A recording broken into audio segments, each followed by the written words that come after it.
হে নবী, আপনি আপনার উম্মতদেরকে জানিয়ে দেন, ইন কুনতুম তুহিব্বুনাল্লাহ, তোমরা যদি আমি আল্লাহ তাআলাকে ভালোবাসতে চাও, ফাত্তাবিউনি, তাহলে আমি নবী মুহাম্মদুর রাসূলুল্লাহ সাল্লাল্লাহু আলাইহি ওয়াসাল্লামের অনুসরণ করো। আমি নবীকে ভালোবাসো। যদি আমি নবীকে ভালোবাসো, তাহলে আল্লাহর ভালোবাসা পাইবা। আমি নবীকে যদি অনুসরণ করো, আমরা যদি নবীকে অনুসরণ করি, তাহলে আল্লাহ বলেন নবীর অনুসরণের মাধ্যমে, নবীর ভালোবাসার মাধ্যমে আমরা কার ভালোবাসা পাবো? আর হুজুরে বলেন কার ভালোবাসা পাবো? আল্লাহর ভালোবাসা পাবো। বলে আল্লাহ তাআলার ভালোবাসা পাইলে কি লাভ হবে? আল্লাহ রব্বুল আলামিন বলেন, প্রথমে যদি নবীর অনুসরণ করো, তাহলে দুইটা পুরস্কার আল্লাহ তাআলা তোমাদেরকে দিবেন। কথা বলেন, কয়টা পুরস্কার? এক নম্বর পুরস্কার হলো, আল্লাহ রব্বুল আলামিন বলেন, ইউহিব্বুকুমুল্লাহ, আল্লাহ তাআলা তোমাদেরকে ভালোবাসবেন। আপনাদের কাছে আমার জিজ্ঞাসা, আল্লাহ তাআলা এত সুন্দর করে মানুষ বানাইলেন, যেই মানুষের মধ্যে এত সুন্দর সুন্দর নিয়ামত দিছেন, দুইটা চোখ দিয়া দেখার নিয়ামত দিছেন, আল্লাহ তাআলা শ্বাস প্রশ্বাসের নিয়ামত দিয়েছেন, মানুষের ভিতরে একটা হৃদযন্ত্রের নিয়ামত দিয়েছেন, যার কোনো একটা যদি সামান্য পরিমাণ বিকল হয়ে যায়, তাহলে ওই মানুষটার বাঁচা সম্ভব না। আল্লাহ তাআলা এত নিয়ামত দিয়েছেন, ওই আল্লাহ তাআলাকে ভালোবাসতে বলছেন। আল্লাহ রব্বুল আলামিন বলেন, ও আল্লাহ তাআলাকে ভালোবাসো, যেই আল্লাহ তাআলা তোমাকে এত পরিমাণ নিয়ামত দিয়েছেন। ওই আল্লাহ তাআলাকে যদি ভালোবাসতে চাও, নবীর অনুসরণ করো। যদি নবীর অনুসরণ করো, তাহলে দুইটা পুরস্কারের কথা বললাম। এক নম্বর পুরস্কার হলো আল্লাহ তাআলা তোমাদেরকে ভালোবাসবেন। দুই নম্বর পুরস্কার হলো ওয়াগফির লাকুম যুনুবাকুম, আল্লাহ তাআলা ভালোবেসে তোমাদের জীবনের সব যত গুনাহ আছে, আল্লাহ তাআলা সব গুনাহ খাতা মাফ করে দিবে। ইতিপূর্বে আমার যে ভাই আলোচনা করেছিলেন, কোরআনুল কারীমের গুরুত্ব সম্পর্কে আলোচনা করেছেন। আমি বলি, আসলেই আমাদের সমাজের মধ্যে কোরআনের গুরুত্ব কমে গেছে, মন চাহিদা মতো চলার গুরুত্ব আমাদের কাছে বেড়ে গেছে। ঠিক না বে ঠিক? আল্লাহ তাআলা আমাদের সকলকে কোরআন পড়া, কোরআন বুঝা, কোরআন অনুযায়ী আমল করার তৌফিক দান করেন। সকলে বলি আমিন। আমরা দোয়া করব আল্লাহ তাআলা যেন মুফতি ইহতেশামুল হকের হায়াত এবং জবানের মধ্যে বরকত দান করেন। সকলে বলি আমিন। সম্মানিত মুসল্লিয়ানে কেরাম, আমি যে আয়াতখানা আপনাদের কাছে তেলাওয়াত করেছি, পবিত্র কোরআনুল কারীমের সূরা আলে ইমরান থেকে একটি আয়াত আমি আপনাদের সম্মুখে তেলাওয়াত করেছি।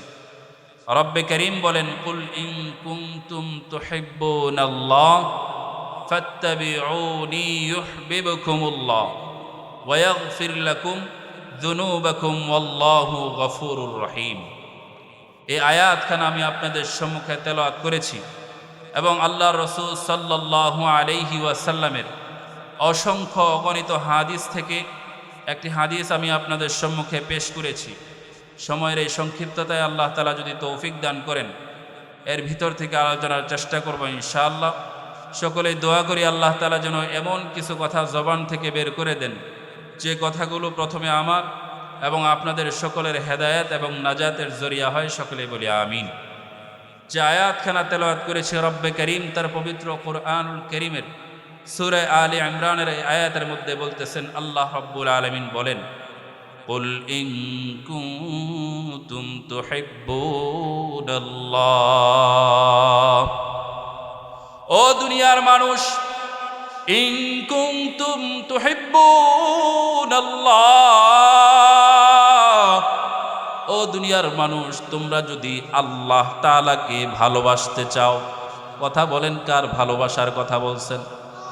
আল্লাহকে যদি ভালোবাসতে চাও, আল্লাহ তাআলা তার প্রিয় হাবিব সরওয়ারে দু আলম নবী মুহাম্মদুর রাসূলুল্লাহ সাল্লাল্লাহু আলাইহি ওয়াসাল্লামকে দিয়া বলায় দিতেছেন, হে নবী, আপনি আপনার উম্মতদেরকে জানিয়ে দেন, কুনতুম তুহিব্বুনাল্লাহ, তোমরা যদি আমি আল্লাহ তাআলাকে ভালোবাসতে চাও, ফাত্তাবিউনি, তাহলে আমি নবী মুহাম্মদুর রাসূলুল্লাহ সাল্লাল্লাহু আলাইহি ওয়াসাল্লামের অনুসরণ করো।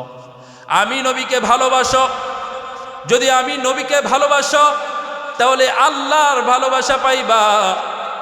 আমি নবীকে যদি অনুসরণ করো, আমরা যদি নবীকে অনুসরণ করি, তাহলে আল্লাহ বলেন নবীর অনুসরণের মাধ্যমে, নবীর ভালোবাসার মাধ্যমে আমরা কার ভালোবাসা পাবো?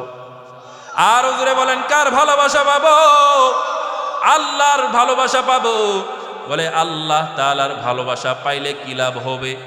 আল্লাহ রব্বুল আলামিন বলেন, প্রথমে যদি নবীর অনুসরণ করো তাহলে দুইটা পুরস্কার আল্লাহ তাআলা তোমাদেরকে দিবেন। কথা বলেন, কয়টা পুরস্কার? এক নম্বর পুরস্কার হলো আল্লাহ রব্বুল আলামিন বলেন ইউহিব্বুকুমুল্লাহ,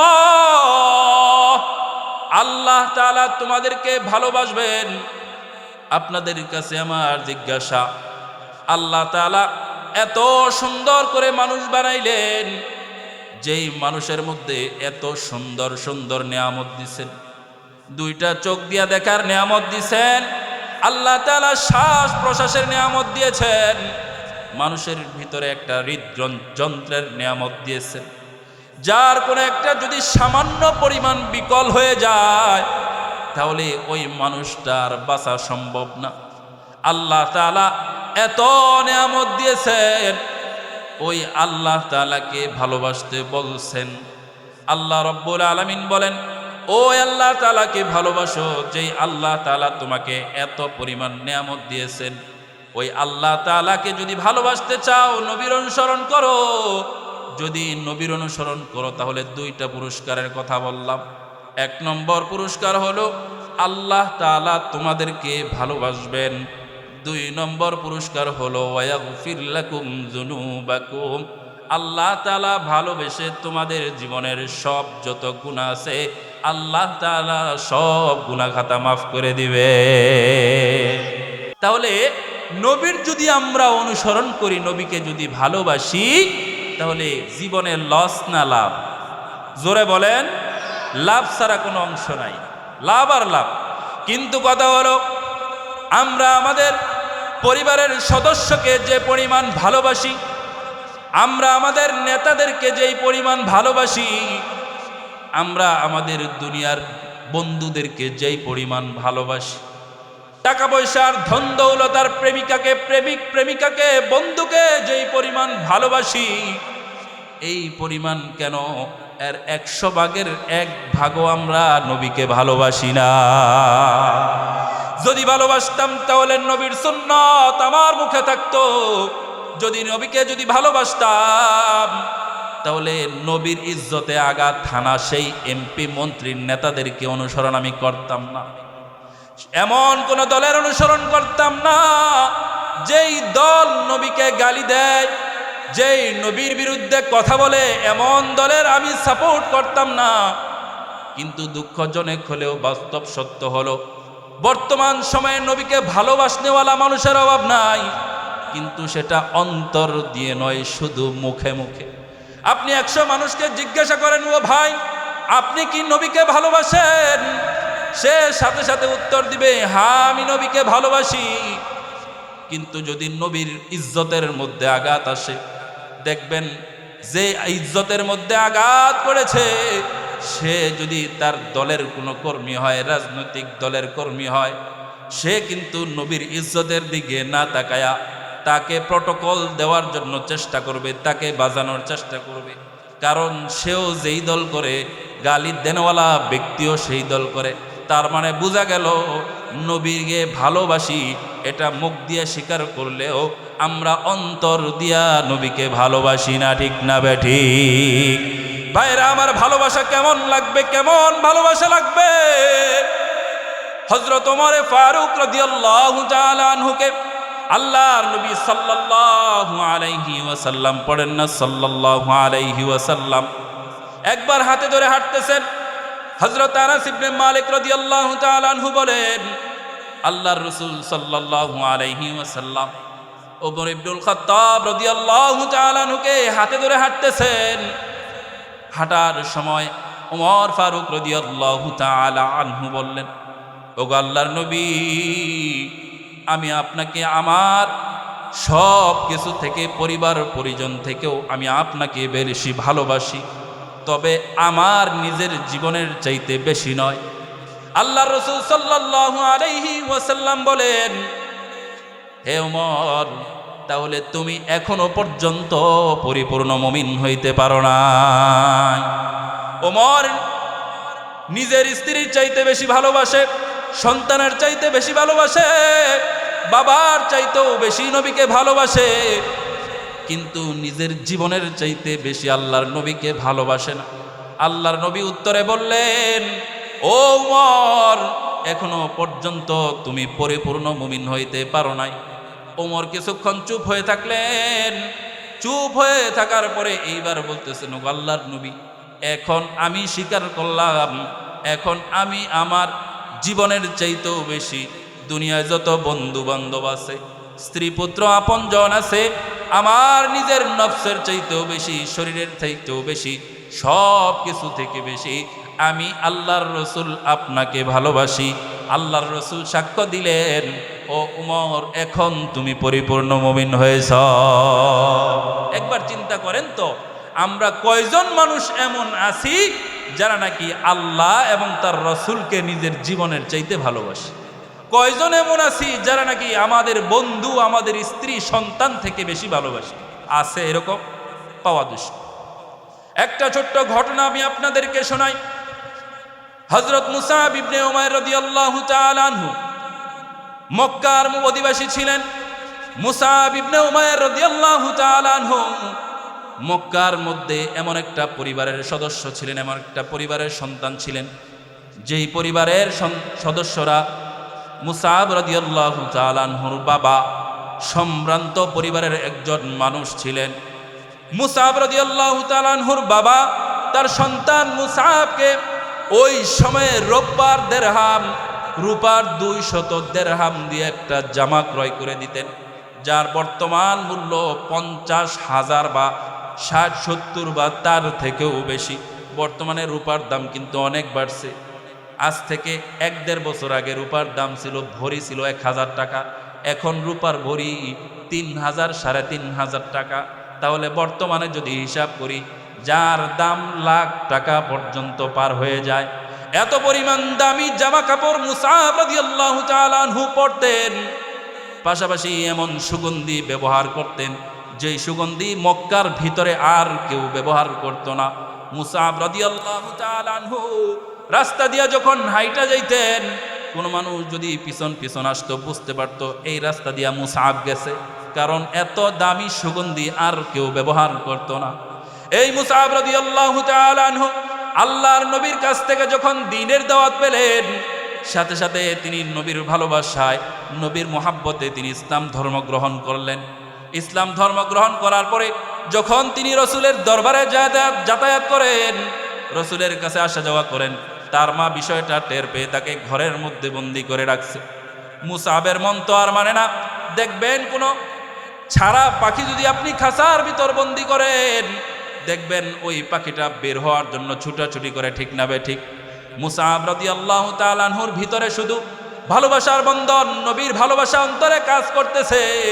নবীর সাথে সাক্ষাৎ হয় না, ওনার ভালো লাগতেছে না, কি করা যায়? অবশেষে ঘর থেকে পালায়া মুসআব রাদিয়াল্লাহু তাআলা আনহু হাবশায় হিজরত করে গেলেন। 1 দিন যায়, 2 দিন যায়, 3 দিন যায়। সময় যখন অতিবাহিত হয়ে যায়, মুসআব রাদিয়াল্লাহু তাআলা আনহু চিন্তা করলেন, যার ভালোবাসায় আমি ইসলাম ধর্ম গ্রহণ করলাম, তার সাক্ষাৎ যদি না পাই তাহলে তো এই জীবন রেখে লাভ নাই, আমার তো ভালো লাগে না। মুসআব রাদিয়াল্লাহু তাআলা আনহু সেই হাবশা থেকে আবার হিজরত করে মক্কায় চলে আসলেন। মক্কায় যখন চলে আসলেন, মুসআবের মা তখন তাকে ঘরের মধ্যে বন্দি করে রাখলো। এইবার যখন ঘরের মধ্যে বন্দি করে চেষ্টা করতেছে, মুসআব রাদিয়াল্লাহু তাআলা আনহু বললেন, হাতের মধ্যে একটা ছুরি নিলেন। ছুরি নেওয়ার সাথে সাথে মাকে বললেন, ও মা, তুমি যদি এইবার আমাকে নবীর দরবারে যাওয়া থেকে বাধা দাও, তাহলে দেখো এই যে ছুরি দিয়া আমার সামনে যাকে পাই আমি তাকে হত্যা করে ফেলবো। মুসাবের মা তখন বুঝলেন ছেলে বড় ভয়ঙ্কর, যা বলছে তাই করবে, মুসাবকে বাধা দেওয়া যাবে না। অবশেষে মা যখন নিরুপায় হয়ে দেখলেন ছেলে চলেই যাবে, মা তখন বললেন, ও আমার ছেলে মুসাব, তুমি যদি মুহাম্মাদের দরবারে যেতে চাও তাহলে তোমার জন্য একটা শর্ত হলো, তোমাকে যে এই যে 200 দিরহাম দিয়ে কাপড় ক্রয় করে দিতাম, এই যে দামি দামি সুগন্ধি ক্রয় করে দিতাম, এই সব কিছু খুলে বাড়িতে রেখে তারপরে তুমি যাও। আজ থেকে বাড়ির সমস্ত কাজ, সমস্ত টাকা পয়সা, খাবার দাবার, কাপড় চোপড়, এই বাড়ির সব কিছু তোমার জন্য বন্ধ হয়ে গেল।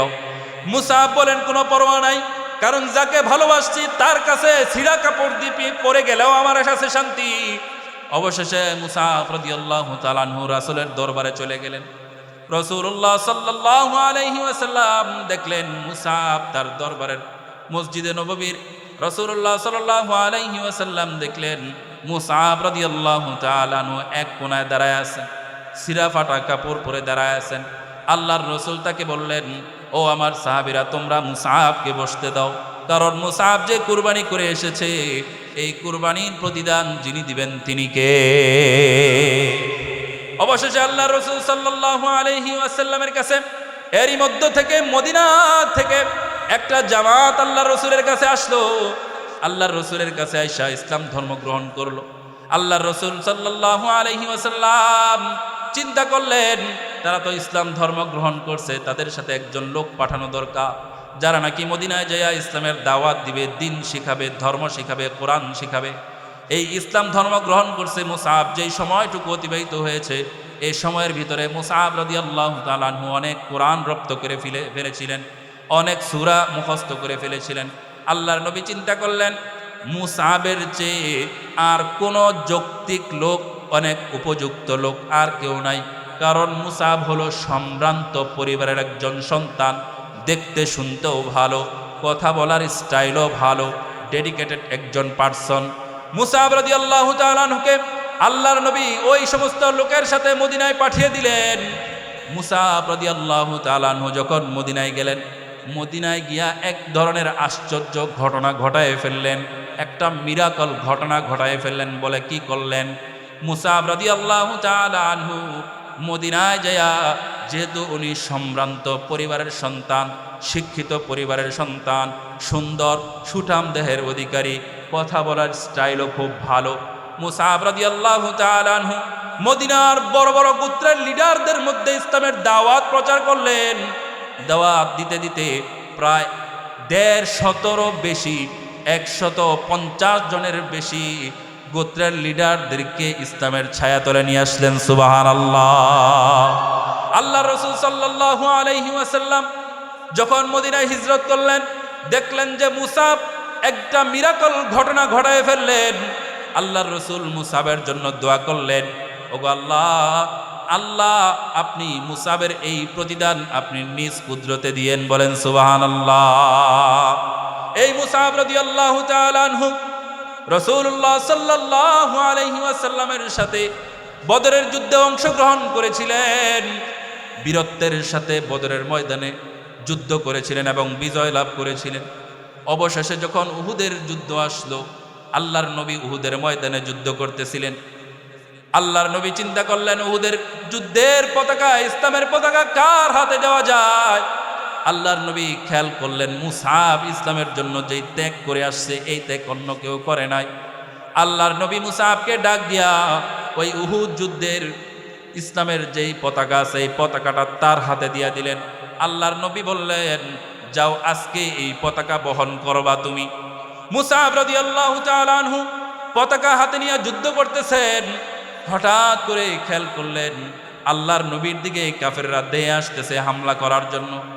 মুসাব রাদিয়াল্লাহু তাআলা আনহু চিন্তা করলেন, আল্লাহর নবীর উপরে হামলা হবে আর আমি মুসাব দুনিয়ার জমিনে জীবিত থাকবো, এটা কোনোদিনও হতে পারে না। কাফেররা আল্লাহর নবীর উপরে হামলা করবে আর আমি মুসাব নিরাপদে থাকবো, এটা কোনোদিনও হতে পারে না। মুসাব রাদিয়াল্লাহু তাআলা আনহু আল্লাহর নবী যেই দিকে তার সামনে থেকে কাফেরদের সাথে বীরত্বের সাথে যুদ্ধ করতে থাকলেন, ডান হাত দিয়ে পতাকা ধরে রেখেছিলেন। এমন সময় এক কাফের এসে মুসাব রাদিয়াল্লাহু তাআলা আনহুর ডান হাতে এসে তরবারি দিয়ে আঘাত করলেন। আঘাত করার পরে মুসাব রাদিয়াল্লাহু তাআলা আনহুর ডান হাত কেটে জমিনের মধ্যে পড়ে গেল। মুসাব রাদিয়াল্লাহু তাআলা আনহু পতাকাটা সাথে সাথে বাম হাতে ধরলেন, কারণ ইসলামের ঝান্ডা জমিনের মধ্যে পড়তে যাওয়া যাবে না। আরেক কাফের এসে মুসাবের বাম হাতে আঘাত করলো, সাথে সাথে বাম হাতটাও কেটে জমিনের মধ্যে পড়ে গেল। আল্লাহু আকবার। মুসাব রাদিয়াল্লাহু তাআলা আনহুর ডান হাত নাই, বাম হাত নাই, এখন কি করবে? মুসাব রাদিয়াল্লাহু তাআলা আনহু জিহ্বা দিয়া, মুখ দিয়া ওই পতাকাটাকে কামড়ে ধরলেন, তাও ইসলামের পতাকাটাকে জমিনের মধ্যে পড়তে দেন নাই। অবশেষে ইবনুল কামিয়া নামক এক কাফের সামনে থেকে এসে একটা বর্ষা জোরে নিক্ষেপ করলো। যেই বর্ষাটা আইসা মুসাব রাদিয়াল্লাহু তাআলা আনহুর বুকের ভিতরে ডেবে গেল, বুক দিয়ে ঢুকে পিছন দিক দিয়ে বের হয়ে গেল। আর মুসাব রাদিয়াল্লাহু তাআলা আনহুর সাথে সাথে শাহাদাত বরণ করলেন। যুদ্ধ যখন এমন অবস্থা, আপনারা সবাই জানেন, যুদ্ধের যখন এমন অবস্থা, মুসলমানরাও বিজয় লাভ করে নাই, আবার কাফেররাও বিজয় লাভ করে নাই, এমন যখন অবস্থা, আল্লাহর নবী সাল্লাল্লাহু আলাইহি ওয়াসাল্লাম সমস্ত শহীদ যারা হয়েছে, যারা শাহাদাত বরণ করেছে, তাদের খোঁজ খবর নেওয়ার জন্য পাঠালেন। আল্লাহর নবী বললেন, মুসাব কোথায়, মুসাব কোথায়? অবশেষে আল্লাহর নবীর সাহাবীরা মুসাবকে যখন আল্লাহর নবীর কাছে আনলেন, আনার পরে দেখলেন মুসাব শাহাদাত বরণ করেছে। আল্লাহর নবী সাহাবাদেরকে লক্ষ্য করে বললেন, ও আমার সাহাবীরা, তোমরা মুসাবের জন্য দুঃখ করো না, কারণ মুসাব যে ইসলামের জন্য ত্যাগ করেছে, এটার প্রতিদান যিনি দিবেন তিনি কে? আল্লাহর নবী বললেন, তোমরা কষ্ট পেও না, আজকে মুসাব শাহাদাত বরণ করেছে, এই মুসাবকে আমি নিজে কবরের ভিতরে নামাবো, আমি নিজেই তাকে দাফন দিব। অবশেষে যেই মুসাব মক্কার ভিতরে 200 দিরহাম খরচ করে কাপড় পরতেন, মক্কার সব থেকে দামি দামি সুগন্ধি যেই মুসাব ব্যবহার করতেন, ওই মুসাবকে যখন আল্লাহর নবী কবরের ভিতরে নামালেন, দেখা গেল মুসাবকে যেই কাপড় দিয়ে কাফন দেওয়া হয়, ওই কাফন দিয়ে যখন মুসাবের মাথা ঢাকা হয়, মুসাবের পাটা খুলে যায়। আবার পা যদি ঢাকা যায়, মুসাবের মুখটা খুলে যায়। আল্লাহর নবী এই অবস্থা দেখি দর দর করে কেঁদে ফেললেন। আল্লাহর নবী বললেন, ও মুসাব, তোমার যে প্রতিদান, এই প্রতিদান দুনিয়ার কোনো মানুষ দিবে না, এই প্রতিদান যিনি দিবেন তিনি আমাদের আল্লাহ। তাহলে একবার চিন্তা করেন, কেমন ভালোবাসছেন নবীকে। ইচ্ছা করলে তিনি রাজকীয় অবস্থায় জীবনটা কাটাইতে পারতেন, ভোগ বিলাসে জীবন কাটাইতে পারতেন। নবীর ভালোবাসায় নিজের বাবাকে ছাড়লেন, মাকে ছাড়লেন, নবীর ভালোবাসায় ধন সম্পদ ভোগ বিলাস ছেড়ে দিলেন।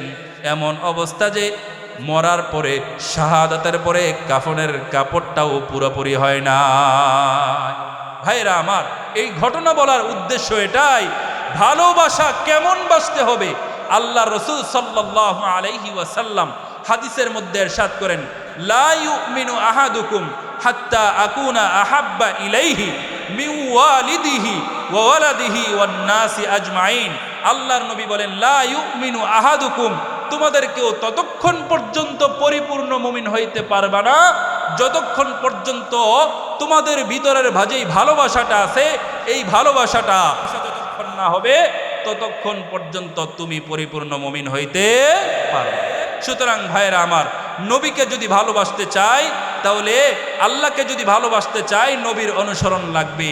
নবীর অনুসরণ ছাড়া আল্লাহকে পাওয়া যাবে। সুতরাং আল্লাহকে কে কে পেতে চাই, একটু হাত তুলি। আল্লাহু আকবার। আল্লাহ সবাইকে কবুল করুন, বলেন আমিন। আল্লাহকে যদি পেতে চাই, নবীর ভালোবাসা লাগবে, নবীর অনুসরণ লাগবে। নবীকে অনুসরণ ছাড়া আল্লাহকে পাওয়া যাবে না। আর যে ব্যক্তি আল্লাহকে পাবে না, তার দুনিয়া আখেরাত সব বরবাদ হয়ে যাবে। আল্লাহ তাআলা আমাদের সকলকে নবীর ভালোবাসা নিয়া, আল্লাহর ভালোবাসা নিয়া কবরে যাওয়ার তৌফিক দান করুন। সকলে বলে আমিন। ওয়া আখিরু দাওয়ানা আলহামদুলিল্লাহি রাব্বিল আলামিন। আসসালামু আলাইকুম ওয়া রাহমাতুল্লাহি ওয়া বারাকাতুহু।